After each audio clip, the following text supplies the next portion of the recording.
नमस्कार दर्शकों, आज हमारे पास ये पुस्तक है शिव पुराण, बराबर। तो ये भगत जी से कुछ सवाल जवाब करेंगे और इनको कुछ प्रश्न पूछने जा रहे हैं। तो भगत जी नमस्ते। तो आपसे ये सवाल पूछ रहे हैं कि ये जो ग्रंथ है ये गीता प्रेस गोरखपुर ने छाप रखा है, बराबर। इसका कोड है 1286। तो आपसे ये सवाल पूछ रहे हैं कि हमें कुछ समय हमारी चर्चा हुई और ये चर्चा का निष्कर्ष ये निकला कि इस जो ग्रंथ है इसका नाम शिव पुराण होना चाहिए या शंकर पुराण होना चाहिए या सदाशिव पुराण होना चाहिए। इसका आपके पास क्या उत्तर है और क्यों? जी, बहुत ही अच्छा सवाल किया है आपने। और कभी ऐसे सवाल बहुत ही दुर्लभ होते हैं और बहुत ही आप ज्ञानी व्यक्ति लगते हैं। तो जैसा कि आप देख रहे हैं यहाँ पे कि संक्षिप्त शिव पुराण लिखा हुआ है और सचित्र मोटा टाइप लिखा हुआ है, गीता प्रेस गोरखपुर में प्रकाशित है। तो ये गीता प्रेस गोरखपुर एक ऑथेंटिकेटेड हमारा मतलब प्रकाशन है।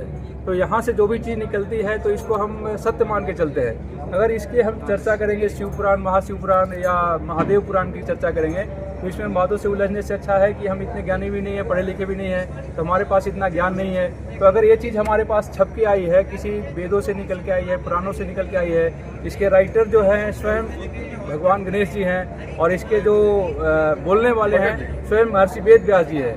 तो अगर वेद व्यास जी और राइटर गणेश जी ने लिख दिया है तो यहाँ पे अब कोई संशय नहीं रह गया। अगर उन्होंने शिव पुराण लिखा है तो शिव पुराण ही मान के हम आगे बढ़ेंगे और इसको पूरी तरह सत्य मानते हैं। और आगे यहाँ पे और ज़्यादा हम विवाद में जाएंगे तो विवाद बढ़ती चली जाएगी और समस्या का समाधान नहीं मिलेगा। आपके उत्तर से इसलिए संतुष्ट नहीं हूँ क्योंकि गीता प्रेस गोरखपुर वालों ने ये जो ग्रंथ है इसका नाम, ये जो टाइटल ले रखा है ना, ये दास का ये मानना है कि ये टाइटल स्वयं वेद व्यास जी ने नहीं टाइटल छापा, ये टाइटल गीता प्रेस गोरखपुर वाले जो है उन्होंने टाइटल ले रखा है।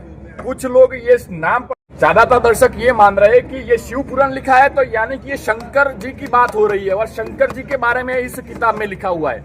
लेकिन जब इस किताब के अंदर पढ़ते हैं तो यहाँ पर सदाशिव का एक कैरेक्टर आता है जो इसमें इस प्रकार से बताया गया है कि भगवत गीता के 7वें अध्याय का 12 श्लोक में ये बताया गया है कि सत्व, रजस और तमस, ये 3 गुणों से मैं भिन्न हूँ और वो मुझ में और मैं उनमें नहीं हूँ, यानी कि मैं अलग एक कैरेक्टर हूँ। यानी कि वो सदाशिव पुराण की बात हो रही है, यानी कि जो सदाशिव है वो काल ब्रह्म है और ये शिव पुराण यानी शंकर जी से अलग एक और उसके ऊपर वाला एक नया अन्य प्रभु है।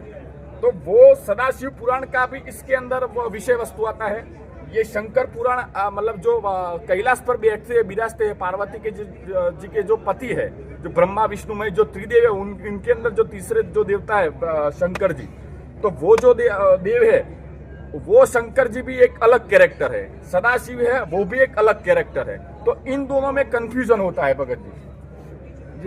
एक और अच्छा सवाल इसमें किए हैं शिव पुराण के साथ में लेकर के, क्योंकि जब तक जब हम संत रामपाल जी महाराज जी के शरण में नहीं आए थे, इनसे गुरु दीक्षा नहीं ली थी, तो हमें शिव पुराण में सब सदाशिव और जो महाशिव है और शिव है वो सब एक ही नजर आता था और हमें समझ में नहीं आता था कि सही क्या है गलत क्या है। लेकिन जब संत रामपाल जी महाराज जी का हमने ज्ञान सुना, इनकी ज्ञान को पढ़ा और समझा, तब इसी शिव पुराण में लगा कि एक शिव अलग है और सदाशिव अलग है और इससे ऊपर भी एक और कोई परमात्मा है जो पूर्ण परमात्मा है, जो कबीर साहब नाम है, कबीर देव नाम है, उनका जिक्र आता है। तो ये पुराण जो है संत रामपाल जी महाराज के ज्ञान के ही हमें मालूम पड़ता है, न तो अदरवाइज और कोई ऐसा धर्म गुरु नहीं है जो इस ज्ञान को समझा सके, इस शिव पुराण को या 18 पुराण को या 4 वेद को समझा सके। चलो आप तत्वदर्शी संत होते हैं, वही इस ज्ञान को समझा सकते हैं और इस पूरे धरती पे पूरे पृथ्वी पे एक ही तत्वदर्शी संत होते हैं। अदरवाइज और कोई दूसरे में इतनी सामर्थ्य नहीं है, शक्ति नहीं है जो इस ज्ञान को समझा सके। आप बड़ा थोड़ा लंबा सा उत्तर दे रहे हैं, लेकिन आपसे फिर से विषय वस्तु की और लाना चाहूंगा। अभी कल टुमारो शिवरात्रि है, बरोबर। तो शिवरात्रि क्यों मनाई जाती है? शिवरात्रि इसके बहुत सारे अलग प्रकार के उत्तर मिलते हैं। किसी कोई विद्वान शास्त्रों के वक्ता को पूछते हैं शिवरात्रि क्यों मनाई जाती है, कुछ बोलते हैं कि जब समुद्र मंथन हुआ था, शंकर जी ने जहर पी लिया था, हलाहल जो विष पी लिया था और सारी सृष्टि की रचना की थी, इसलिए शिवरात्रि मनाई जाती है। कुछ लोग ये कह रहे हैं कि शंकर जी जो कैलाश पर बैठते हैं उनकी पार्वती के साथ शादी हुई थी, उसी घटना को याद रहने के लिए बनाई जाती है। अलग विभिन्न कारण है।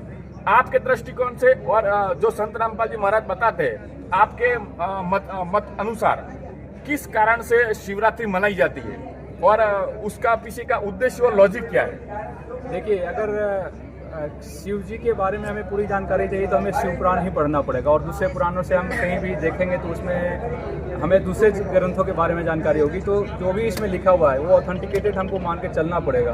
अगर हम इसको ऑथेंटिकेट नहीं मानेंगे तो हमारी सारी जो धर्म ग्रंथ है, हमारी जो सारे सनातन धर्म के जो तथ्य हैं वो गड़बड़ हो जाएंगे। तो यहाँ पे शिव पुराण में यहाँ पे शिव और पार्वती जी की शादी की चर्चा आती है, तो उस चर्चा के बारे में यहाँ पे लिखा हुआ है, और इसका तो ऐसा विशेष नहीं है लिखा हुआ। तो अगर हम यहाँ पे शिव पुराण को माने तो यहाँ पे सिर्फ इसी से मालूम पड़ता है कि ये शिव पुराण महाशिवरात्रि जो है शिव और पार्वती की शादी के बारे में चर्चा है। और जो दूसरे जो मतलब हलाहल पीने की बात कहते हैं तो उसकी चर्चा तो है, लेकिन महाशिवरात्रि क्यों मनाई जाती है उसके बारे में कोई क्लियर स्पष्ट इसमें लिखा हुआ नहीं है। तो बहुत ही स्पष्ट और अस्पष्ट मुद्दों के साथ ये बात सामने आती है कि शिव है, सदाशिव है, शंकर जी है, ये अलग अलग कैरेक्टर है। लेकिन ये जितने भी कैरेक्टर है ना, जो हमारे पवित्र 4 वेद है, उसमें एक भी किरदार का नाम नहीं आता। ब्रह्मा जी, विष्णु जी, शंकर जी का नामो निशान तक नहीं है हमारी चारों वेदों में। तो